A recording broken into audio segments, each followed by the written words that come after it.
Could a single audacious march of soldiers into what was, by all accounts, their own country, irrevocably alter the balance of power in Europe and set the world on a path to its most devastating conflict? On a fateful day in early spring, such a gamble was made, a brazen act of defiance that tested the resolve of nations and exposed the fragile foundations of a hard-won peace. On the 7th of March 1936, the leader of Nazi Germany, Adolf Hitler, made a decision that would echo through history, sending his military forces goose-stepping back into the Rhineland, a region that was supposed to remain free of German arms forever.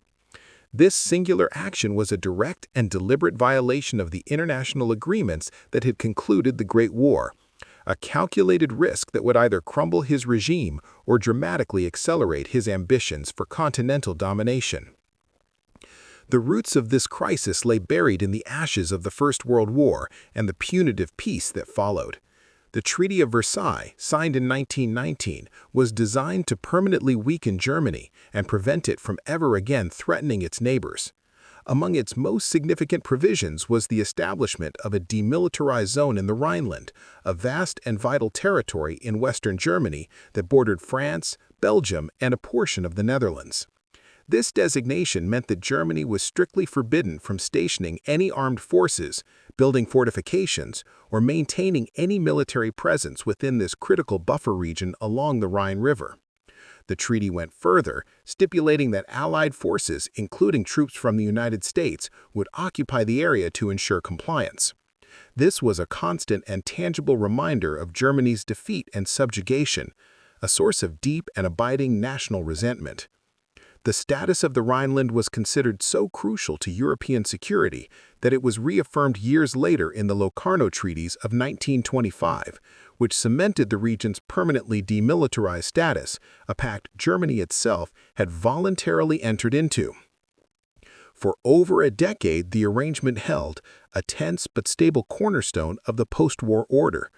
But with the rise of Adolf Hitler and the Nazi Party, the simmering German grievances against Versailles found a powerful and aggressive voice. Hitler viewed the demilitarized Rhineland not as a guarantee of peace, but as an unacceptable infringement on German sovereignty. He skillfully used it as a symbol of the nation's humiliation, arguing that it left Germany's industrial heartland defenseless and vulnerable. He found his pretext for action in the shifting alliances of European politics. When France and the Soviet Union signed their Treaty of Mutual Assistance, Hitler seized the opportunity, decrying the pact as a hostile encirclement of Germany. He argued with propagandistic fervor that this new alliance was a direct threat and that France could now use the undefended Rhineland as a staging ground for an invasion of Germany. With this justification, however flimsy, he gave the order. On that pivotal Saturday, the 7th of March, 1936, the world watched as over 20,000 troops of the German Wehrmacht marched across the Rhine bridges and into the Forbidden Zone. For the German people, it was a moment of profound national catharsis. The sight of their soldiers reclaiming German soil, an act that directly contravened the hated treaty, sparked joyous and widespread celebrations across the nation. It was a powerful domestic victory for Hitler, a fulfillment of his promise to restore German honor and cast off the shackles of Versailles. Yet this was an immense gamble. Hitler himself was acutely aware of the risks. His generals were nervous, knowing that their fledgling army was no match for the formidable French military. If France had responded with force, the German troops had orders to retreat immediately. The fate of his regime and the future of Europe hung precariously in the balance, dependent entirely on the reaction of the Western powers. Hitler had wagered that Great Britain and France, the primary guarantors of the Versailles and Locarno agreements, would not intervene, and his political instincts proved devastatingly accurate. The official response from London and Paris was one of condemnation and protest, but these were merely words, devoid of any meaningful action. Neither nation was remotely prepared, psychologically or militarily, for a confrontation. France, which had the most to lose from a remilitarized German border, was paralyzed by a perfect storm of internal crises. The country was mired in a major financial crisis, growing increasingly dependent on international loans just to avoid bankruptcy. Furthermore, the government was in a state of flux, with critical national elections underway, leaving it politically incapable of making a decisive, potentially war-starting decision. The French military, while powerful on paper, was configured for defense behind the Maginot Line and lacked the political will for an offensive operation.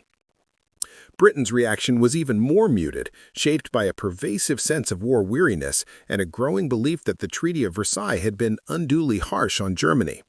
A significant portion of the British political establishment and public felt a degree of sympathy for the German position. This sentiment was famously and succinctly captured by the influential politician Lord Lothian, who remarked that the event was nothing more than the Germans walking into their own backyard. This phrase perfectly encapsulated the attitude of appeasement that was taking hold in Britain. The prevailing view was that Germany, after all, was only reclaiming sovereignty over its own territory. Why risk a catastrophic war to prevent a nation from stationing troops within its own borders? This failure to distinguish between a legitimate grievance and a strategically transformative act of aggression would have calamitous consequences. The immediate result was that Hitler's gamble paid off beyond his wildest expectations. The successful remilitarization of the Rhineland fundamentally and irrevocably changed the balance of power in Europe.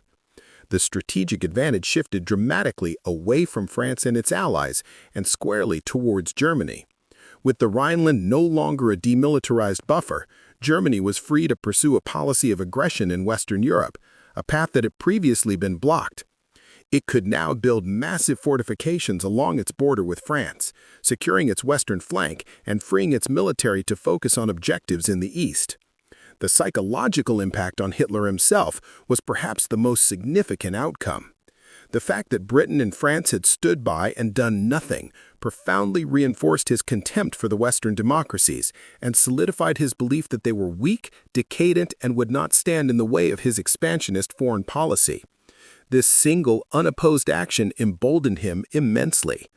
After seeing that the League of Nations, along with Britain and France, would not act to enforce the most critical security provisions of the post-war era, Hitler accelerated his plans for European domination. The remilitarization of the Rhineland was not an end in itself, but a crucial stepping stone. It was the first in a series of aggressive moves that would see him annex Austria and dismember Czechoslovakia, each time correctly predicting that the Allies would choose protest over action. Many historians now claim that this moment, in 1936, was the last real chance to stop Hitler without resorting to a major war. The combination of a harsh treaty, which created legitimate grievances, and the subsequent lax and inconsistent enforcement of its provisions paved the way for the explosive resurgence of German militarism in the 1930s. When the Allies did nothing to stop him from tearing up to treaties and marching his troops into the Rhineland, they sent a clear and unambiguous signal that encouraged and indeed invited all the future German aggression that would ultimately plunge the world into a second, even more terrible global conflict. Thanks for watching. Like, subscribe, and comment below with your thoughts or next topic ideas.